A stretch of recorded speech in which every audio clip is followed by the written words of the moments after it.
जैन मित्रांनो, स्वागत आहे आपलं द गुरुजी यूट्यूब चॅनलवर। मित्रांनो, शिक्षक भरती संदर्भात विविध अपडेट सध्या येत आहे, कारण शिक्षक भरती बघा महत्त्वाची या ठिकाणी बघा चर्चेचा विषय सध्या झालेला आहे।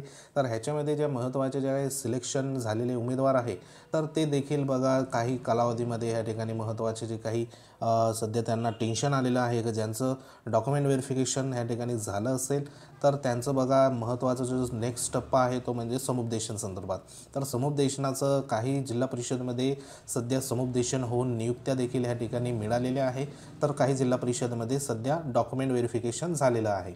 तर त्याच्यामध्ये बघा महत्त्वाची जी काही स्टेप आहे ती समुपदेशनाचं, कारण समुपदेशनाचं जेव्हा पत्र इश्यू करण्यात येतं तर समुपदेशन झाल्यावरती लगेच त्या ठिकाणी बघा ऑर्डरही आपल्याला मिळत असते। तर अशाच पद्धतीने ज्या ज्या जिल्हा परिषदमध्ये सध्या समुपदेशन झालं आहे तर त्याच दिवशी सध्या ऑर्डर ह्या दिलेल्या आहे, म्हणजे त्या दिवशी त्यांना शाळा नियुक्ती संदर्भात महत्त्वाचं जी काही प्रोसेस असेल तर ती प्रोसेस त्या ठिकाणी दिलेल्या आहे। तर अशाही काही जिल्हा परिषदा आहे का त्या ठिकाणी बघा समुपदेशन झाल्यानंतर त्यांना फक्त जी काही पंचायत समिती असेल म्हणजे जो तालुका असेल तर त्या तालुक्याचं सध्या नाव आणि त्या ठिकाणी बघा महत्त्वाचं जे काही त्या तालुक्यामध्ये तुमचं सिलेक्शन झालं आहे आणि तालुक्याच्या ठिकाणी जाऊन तुम्हाला शाळाही मिळणार आहे, अशा संदर्भात देखील महत्त्वाच्या जे काही ऑर्डर आहे किंवा नोटिफिकेशन आहे असं त्यांना देण्यात आलं आहे किंवा सांगण्यात देखील आलं आहे। आणि काही जिल्हा परिषदमध्ये त्यांना डायरेक्ट ज्या ठिकाणी बघा समुपदेशन झालं त्यांना शाळा दाखवण्यात आल्या, कोणत्या पंचायत समितीमध्ये आहे किंवा कोणत्या तालुक्यामध्ये आहे, मग त्या तालुक्यामधील डायरेक्ट जी शाळा असेल मग ती शाळा कोणत्या पाड्यात आहे, वस्तीत आहे, कोणत्या गावामध्ये आहे, तर त्या संदर्भात डायरेक्ट शाळेचं नाव त्या ठिकाणी ऑर्डरमध्ये जी काही नियुक्ती आदेश आहे त्याच्यात मेन्शन करून सध्या देण्यात आलेले आहे। तर आता जे काही महत्त्वाच्या जिल्हा परिषदा आहे तर येत्या ह्या 1-2 दिवसामध्ये ज्यांचं सध्या समुपदेशन आहे तर त्या संदर्भात बघा महत्त्वाचं जे जिल्हा परिषदचं सध्या आलेलं आहे समुपदेशनाचं पत्र, तर हे जे समुपदेशन आहे सध्या जालना जिल्ह्यासंदर्भात बघा समुपदेशनाचं पत्र हे 15/3/2024 म्हणजे कालच्या दिवसाला या ठिकाणी आलेलं आहे।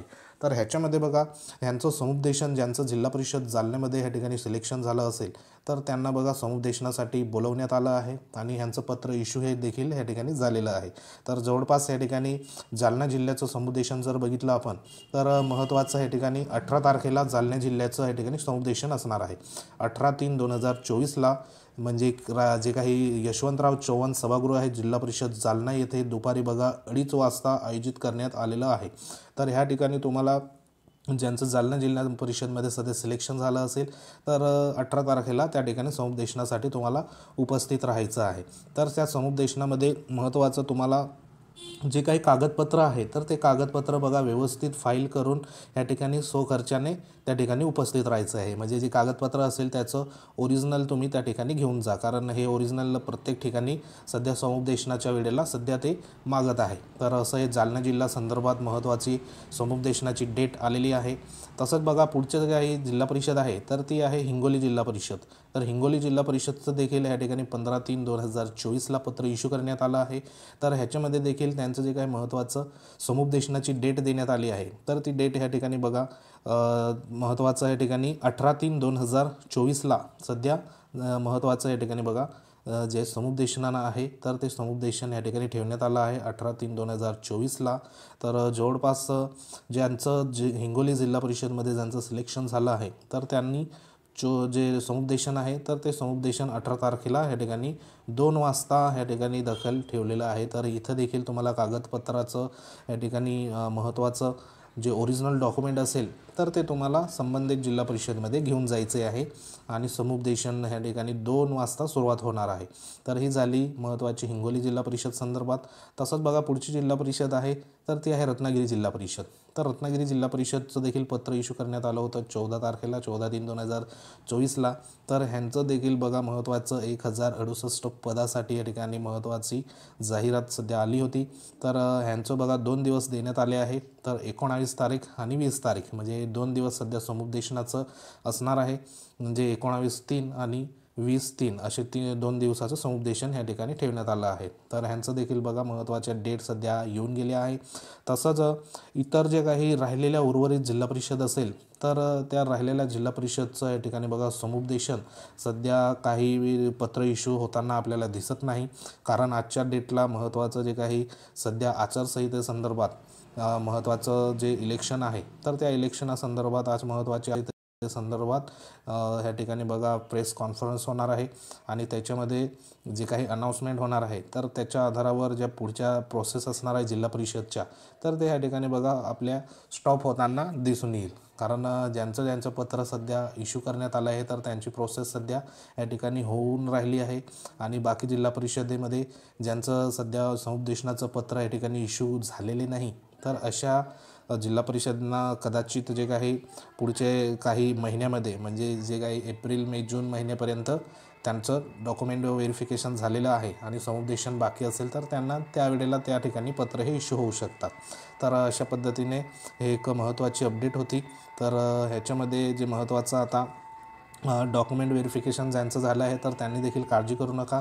तुम्हाला आज सध्या समुपदेशनासाठी बोलवलं नाही पण येत्या जे काही महत्त्वाचं आता कशा इलेक्शनचं जे काही पिरियड असल्यामुळे त्यांचं जे नियोजन आहे तर ते सध्या इलेक्शनच्या ड्युट्या ह्या ठिकाणी बघा काही अधिकाऱ्याच्या वर्गांना या ठिकाणी लागल्यामुळे जे महत्त्वाचे जे काही डॉक्युमेंट व्हेरिफिकेशन संदर्भात कामकाज असेल तर त्याला ह्या ठिकाणी थोडंसं जी काही गती असेल तर ती गती ह्या ठिकाणी बघा कमी झालेली आपल्याला दिसून येत आहे. तर त्यांचं देखील समुपदेशन ह्या ठिकाणी लवकरात लवकर होईल आणि ज्या जिल्हा परिषदेमध्ये सध्या समुपदेशन बाकी असेल तर त्यांना देखील लवकरात लवकर नियुक्ती ह्या ठिकाणी बघा मिळू शकेल. पण हे सर्व जर झालं तर आचारसंहितेनंतरच ज्या प्रोसेस आहे तर त्या कदाचित होऊ शकतात असा एक या ठिकाणी बघा सांगता येईल आपल्याला. तर ज्यांचं पत्र इश्यू आहे त्यांना काही अडचण नाही.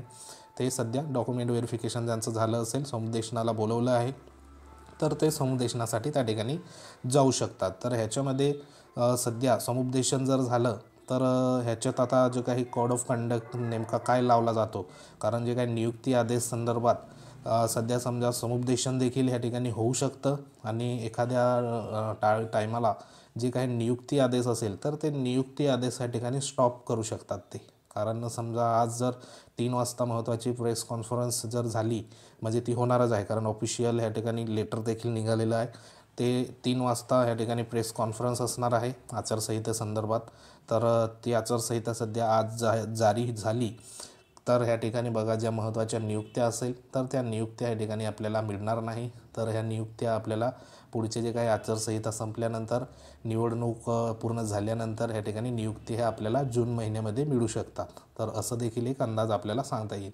तरी देखील ज्यांचं सध्या समुपदेशनासाठी पत्र इश्यू करण्यात आलं आहे तर त्यांनी नक्कीच हे जे समुपदेशन आहे तर त्या ठिकाणी तुम्ही उपस्थित राहायचं आहे आणि ज्या वेळेला तुम्ही समुपदेशनाला उपस्थित राहणार तेव्हा तुम्हाला जी काही पुढची प्रोसेस आहे तर ती त्या ठिकाणी तुम्हाला माहितीही पडणार आहे.